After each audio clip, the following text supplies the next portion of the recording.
Ano kaya tayo paglaki? Tanong ni Liza. Ako, magiging sundalo, sagot ni Boyet. Ako, teacher, sabi ni Maritz. Ikaw, June. Umiti lang si June, basta hindi kita iiwan. Tahimik silang natawa. Akala nila ganoon na lang palagi.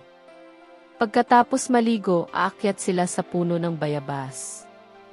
Kahit magasgasan, kahit madumihan, okay lang. Kakain sila ng bayabas, minsan hilaw, minsan hinog, may asin o wala, pero laging masarap dahil sabay-sabay. Sa gabi, sa ilalim ng ilaw ng poste, doon sila nagkwekwentuhan. Alam nyo ba, may multo raw sa likod ng eskwelahan, panimula ni Dodong. Sabay-sabay silang kikilabutan pero magdidikit-dikit. Hanggang sa isa-isa na silang tawagin ng kanilang mga magulang. John! Uwi na! Boyet, gabi na! At sa bawat uwian, may isang pangakong paulit-ulit nilang sinasabi. Bukas ulit ha! Ngunit hindi nila alam darating ang araw na ang bukas ay hindi na pareho. Unang nawala si Boyet. Lumipat sila ng probinsya.